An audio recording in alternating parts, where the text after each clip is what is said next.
Ahojte, vítam vás pri novom videu. Dnes som si pre vás pripravila opäť obľúbencov, lebo prešiel nejaký ten čas, odkedy som točila prvých a mám fakt veľa produktov, ktoré úplne milujem a chcela by som vám ich ukázať. Tiež by som vám dnes chcela povedať alebo ukázať, ako sa motivujem momentálne, lebo viem, že všade naokolo je jarná únava, ja ňou trpím najviac na svete a chcela by som vám ukázať, ako sa motivujem počas jarnej únavy. Prvým, čím začnem, budú kefky. Ja mám teraz dve kefky, ktoré som začala používať. Prvá z nich je táto For Your Beauty. Mám ju z Rossmann drogerie a je na čistenie po leti. Vždy, keď si dám ten čistiaci gel na tvár, tak si to vlastne čistím s touto kefkou, lebo mám pocit, že mi fakt dôkladnejšie vyčistí pleť. Druhá kefka, ktorú používam, je trošku väčšia a je to kefka, ktorú používam na nekonečný boj proti celulitide. Mne sa teraz hrozne zhoršila. Neviem prečo, či prechádzam nejakými hormonálnymi zmenami 26-ročnej ženy, alebo čo sa deje s mojim telom. Ako to používam? Ja vlastne túto spodnú časť vôbec nepoužívam, to som dala len, lebo tam bola. Ale ja proste vždy ráno. Keď si proste zacvičím, nemyslíte si, že ráno robím nejaký brutálny tréning, proste sa tu ponaťahujem, poskáčem si, fakt tomu venujem 5 minút, klasická ranná rozcvička, potom idem do kúpeľne a použijem túto kefu. Ja vlastne s ňou smerom k srdcu takto prejdem celé telo jemne, netreba to nejako tlačiť a škrabať, ale proste úplne jemne prejdem celé telo, nohy, hlavne nohy, brúcho, chrbát, lebo mám trošku strie tým, že som rýchlo vyrásla. Zatiaľ ju používam iba týždeň. Zdá sa mi, že minimálne mám takú jemnejšiu tú pokožku. Okrem toho dvakrát v týždni nepoužívam túto kefku, ale dvakrát v týždni používam môj kávový peeling, ktorý si vyrábam doma. Ďalšia moja novinka je bieliaci puder na zuby. Je to niečo, čo vám nahradí zubnú pastu. Je to 100% naturálny produkt, obsahuje aktívne čierne uhlie a preto som si ho ja obľúbila, lebo je fakt, ja mám veľmi citlivé zuby a toto je úplne skvelý produkt.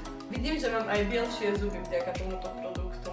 Odkaz na tento produkt vám dám ako link pod video, aby ste si to mohli nájsť. Ďalšia novinka je môj nový šampón, ktorý mám z DM-ky. Vôbec nie je nejaký drahý, práve že by som povedala, že je to asi ten najlacnejší, ktorý majú. Ja som zistila, že robia sa mi suché lupiny, že nie tie také masné z masných vlasov, ale suché tým, že mám veľmi suchú pokožku. Tento šampón od prvého momentu, odkedy ho používam, tak to zlepšuje. Ešte nejaké tie lupiny mám, ale minimálne ma tak nesvrbí hlava, ako ma niekedy svrbela. A je to podľa mňa preto, že nemám žiaden silikón a je fakt, že ultra senzitív pre veľmi citlivú pokožku. Ďalšia novinka, ktorú mám, je telové mlieko Mary Kay. Veľmi mi vyhovuje, keď si ho dávam večer, lebo je tonizujúce, príjemne vonia a má dobré zloženie. Keď sme už pri tých beauty produktoch, mám tu dve, ktoré momentálne veľmi milujem. Je to korektor od Rimmelu. Ja značku Rimmel používam od detstva, proste moja prvá riasenka bola Rimmel. Ale teraz som zistila, že oni pravdepodobne nemajú vegánske produkty. Neviem, či sú alebo nie sú tí, ktorí testujú svoje produkty na zvieratách. Prosím vás, ak o tom viete niečo viac, napíšte mi do komentára. Každopádne, ja už som si dávnejšie od nich kúpila korektor, ktorý je úžasný. Fakt mi urobí, odstráni mi kruhy pod očami, krásne mi rozžiari nos, dávam si ho trošku aj sem, aj na drobné nedokonalosti na tvári.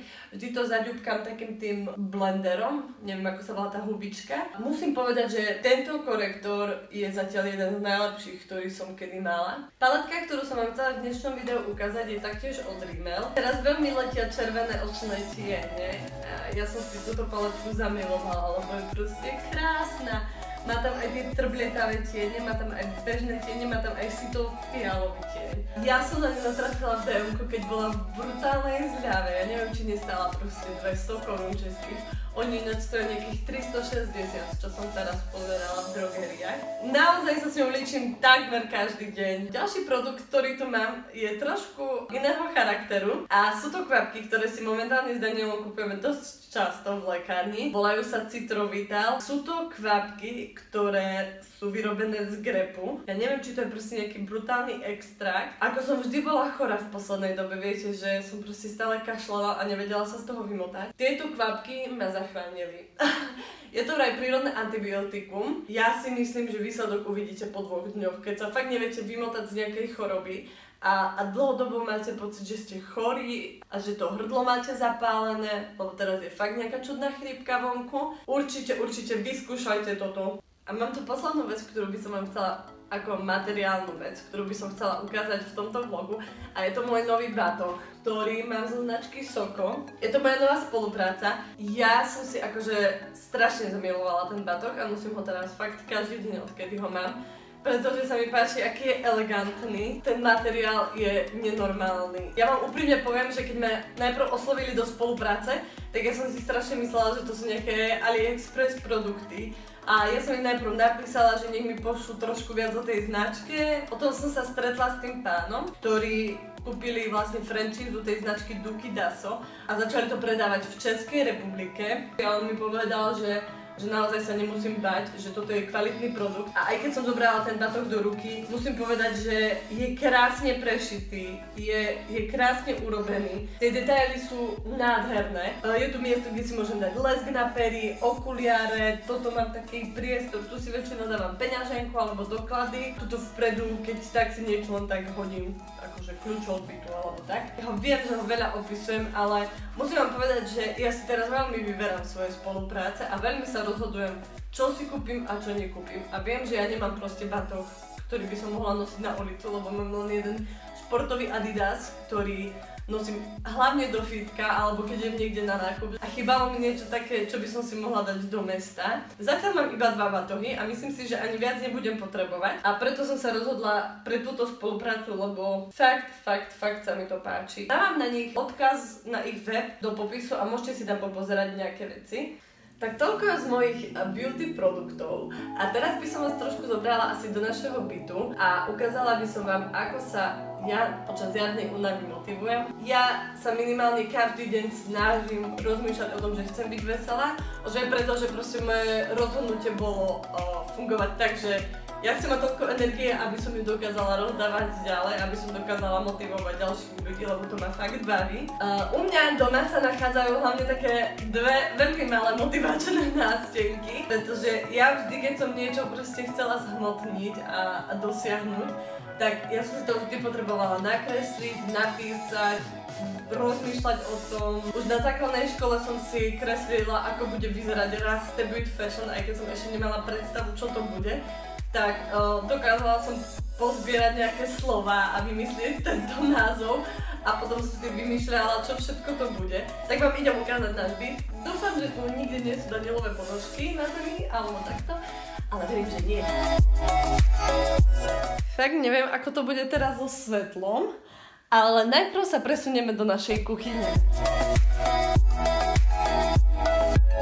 Toto je naša chladnička. Nechcem, aby ste si teraz mysleli, že ja sa idem stať Victoria's Secret Angel a chcem sa ohoľa prechádzať po modnom mole.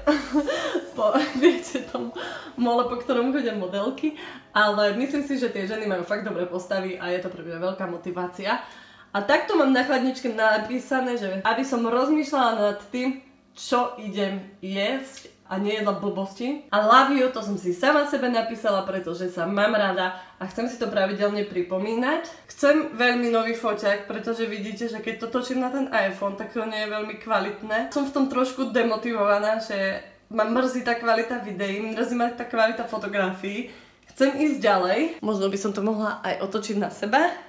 Chcem ísť ďalej a preto by som chcela mať nový foťák. Lepší foťák je drahá záležitosť a preto som si povedala, že budem na to šetriť a všetko, čo môžem odložiť, tak na to odložím, len aby som si ten foťák kúpila, lebo mi na tom fakt záleží. Preto tu mám tú obálku, že vždy, keď niečo našetrím, dám to tam. Táto vec nadväzuje na môj obrázok, ktorý mám v izbe. Jednoducho povedané, urobila som si plán na to, ako chcem dosiahnuť 10 000 followerov na Instagrame. A je to preto, že naozaj ja sa chcem živiť Instagramom, ale chcem to robiť s tým, aká som. Tu si vždy pridávam, koľko proste sa mi podarilo nazbierať, ako to reálne je. Možno vidíte, že tie čísla nie sú také, aké by som si predstavovala, ale minimálne to, že tu mám napísané, viem, aké by to malo byť na to, aby som dosiahla ten cieľ, ktorý proste chcem dosiahnuť. Ma motivuje k tomu, aby som každý deň makala na tom Instagrame a aby som študovala veci o tom, ako to vylepšiť, aby som hľadala spôsoby, ako na tom pravidelne robiť. Hej, aby som si nemyslela, že veci len tak padajú z neba, ale že fakt, keď niečo chceme naozaj robiť, potrebujeme do toho investovať čas a veľa energie. A teraz sa presunieme do správne. A tu je tento môj obrázok.